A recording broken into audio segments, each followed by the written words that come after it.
Bismillahirrahmanirrahim. Assalamualaikum warahmatullahi wabarakatuh. Perkenalkan, saya Cynthia.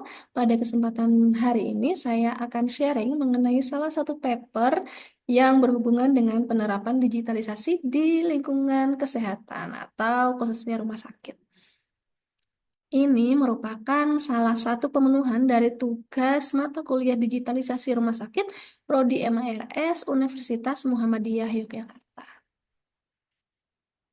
Paper yang akan kita bahas pada kesempatan ini berjudul From Data to Decisions, Leveraging Artificial Intelligence and Machine Learning in Combating Antimicrobial Resistance, a Comprehensive Review.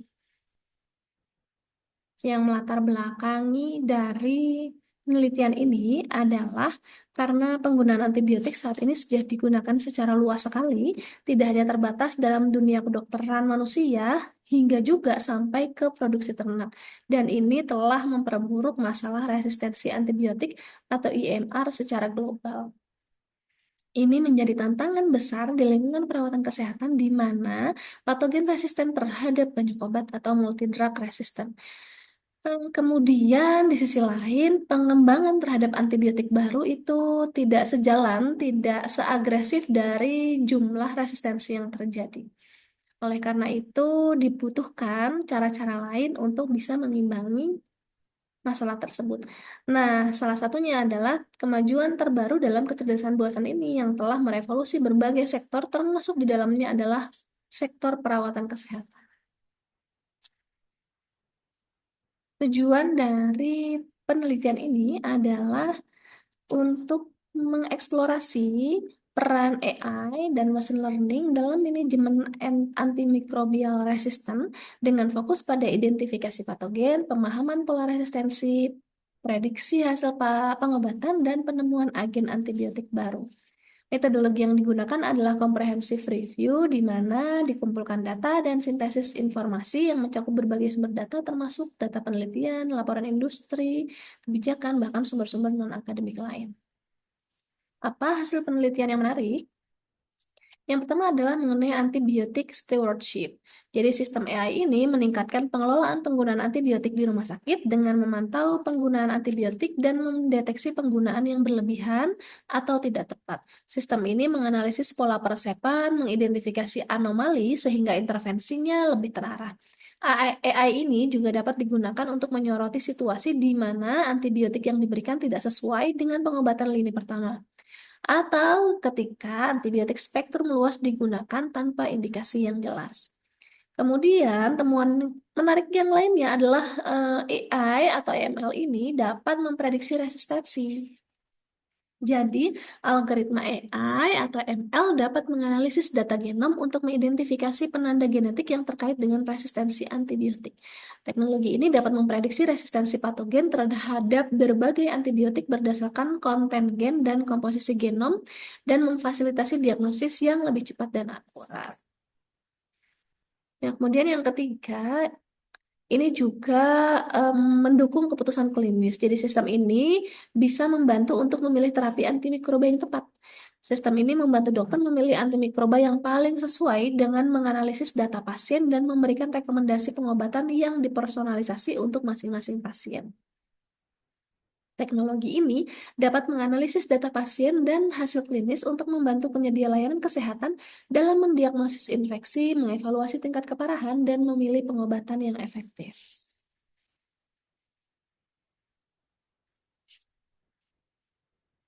Kemudian, bagaimana jika hasil penelitian ini diterapkan di Indonesia? Ya, jadi seperti yang sudah saya sampaikan, resistensi antibiotik itu merupakan isu global, tidak termasuk juga di dalamnya Indonesia. Sepenting itulah masalah ini sampai-sampai PPRA atau Program Pengendalian Resistensi Antimikroba ini menjadi salah satu program nasional di tahun 2025 ini. Oleh karena itu, model AI atau machine learning ini akan sangat membantu jika bisa diterapkan di Indonesia.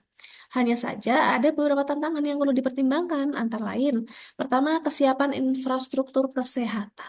Untuk memanfaatkan AI dalam memerangi EMR, rumah sakit dan fasilitas kesehatan di Indonesia perlu memiliki infrastruktur teknologi yang memadai.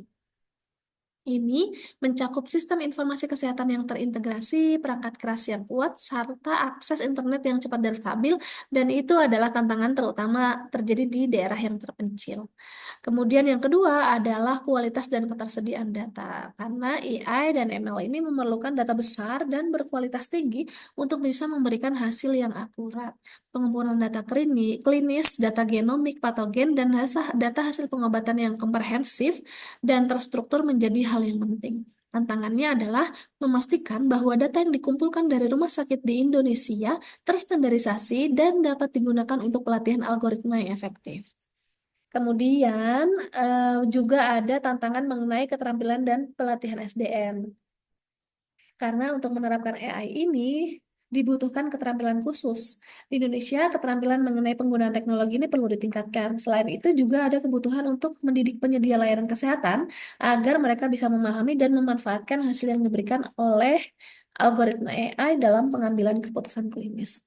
Kemudian juga adalah pengembangan algoritma yang relevan. Jadi penyesuaian algoritma yang digunakan untuk menganalisis data di Indonesia juga sangat penting, mengingat keberagaman pola resistensi antibiotik yang ada di berbagai wilayah.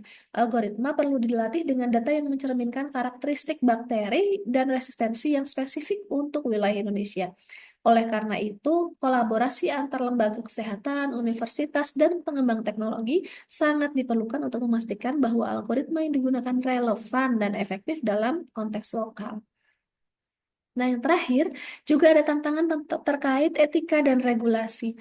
Penggunaan AI dan machine learning dalam pengobatan harus mematuhi regulasi dan standar etika yang ketat. Di Indonesia, regulasi terkait penggunaan teknologi kesehatan seperti AI dan ML ini masih dalam pengembangan. Perlunya kebijakan yang mendukung inovasi sekaligus melindungi data pasien dan menjaga privasi menjadi isu penting.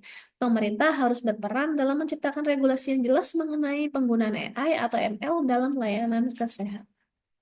Oke, sebagai kesimpulan, jadi AI dan machine learning ini memiliki potensi yang besar untuk meningkatkan manajemen IMR dengan meningkatkan identifikasi patogen, mempercepat penemuan obat, mendukung keputusan klinis, dan mengoptimalkan pengelolaan antimikroba.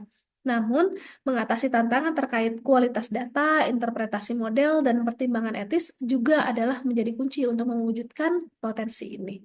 Sekian dulu sharing hari ini. Terima kasih sudah menyimak. Assalamualaikum warahmatullahi wabarakatuh.